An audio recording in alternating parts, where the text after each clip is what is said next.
gusto nyo, libre sakay. Vlogger kasi ako. Ito po mo. Free rides yung content ko. Ay! Mga gusto nyo sumakay. Ha? Tara na. Basta magtiwala. Hatid na agad yan. Dali ka. May sena po.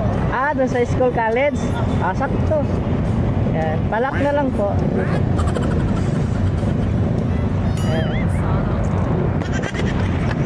Salamat Nalo kita sir.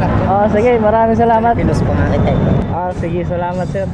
Ito si ma'am nagtiwala sa atin. Ito camera ko sir. Nag-vlog po kayo? Ma'am, binigay ko yung sticker. Yan po yung Sige page. po, Sige, salamat ma'am. Kahit ulit-ulit basta nandito. Salamat Okay, thank you. Kasi bago ako pumasok sa trabaho ma'am, nag-delivery sakay ako. Tapos after ng trabaho, nag-delivery sakay din ako ma'am. Kahit paano makatulong tayo sa mga commuters. Bakit po kayo nag-freelance? Yan nga po yung advocacy ko ma'am. Yan yung content ko. Narinig mo na ako ma'am? Sorry mama, hindi ko pala na-on kanina. Maraming salamat talaga sa pagtitiwala ma'am. Saka dyan ako nag-ano rin sa umaga kasi alam ko marami din pila dyan eh. Sobrang hirap po kasi minsan kapag kailangan Oo. Saka marami rin ako nasakay dyan ma'am. Kanina po si Kuya nasakay niyo po yun. Hindi, kaso sasakay sana siya kaso may hinintay daw siya. Kaya sabi niya, kuya, vlogger ka ba? Sabi ko, pahingi yung sticker mo, may follow kita. Saka ano naman po kasi, Oo. Kaya nga eh.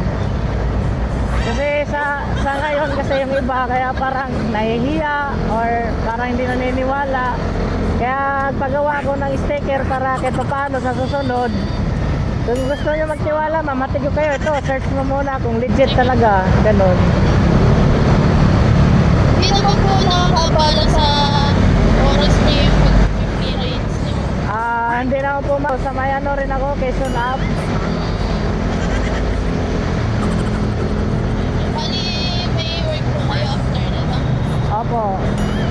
Alas 9 yung pasok ko ma'am eh. Kaya naisip ko bago ko pasok sa trabaho, mag-ano muna ako, mag-free rides. Tanya na ma'am. Sa TikTok niya, pinalo ko na po. Salamat.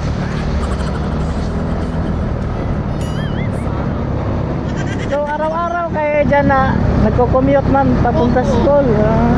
Sa work na po ako ngayon eh. Sa work ka na.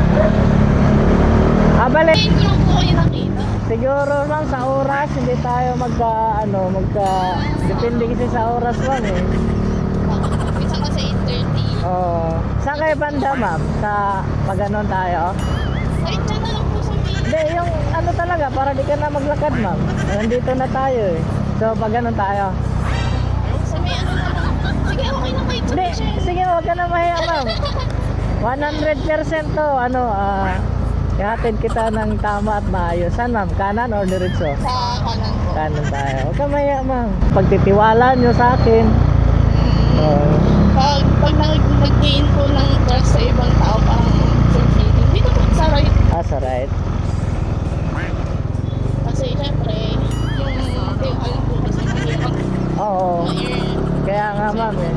Kaya ako sobrang saya ako pag nagtiwala sa akin dahil kailangan gusto ko mahatid na maayos yung ating mga customer na naniniwala ba. Para siyempre pwede kayo mag-comment legit talaga yan, totoo talaga yan na ganun, di ba? So maraming salamat ma'am sa pagtitiwala. Biruin mo yung lalakarin mo nito. Layo-layo din. Ano ba mo? Dahil sa kaliwa ma'am yan. Medyo mataas kasi itong Aerox eh. So maraming salamat ma'am ha. God bless po. Ay, paano po kayo? Ako na ma'am. Bukahin lang natin. Medyo Sorry, wait lang. medyo maano kasi yung phone nito, makapal. Thank you mama, peace bomb muna tayo. God bless po, ingat. Sa ulitin po. Okay, God bless. Thank you. Right.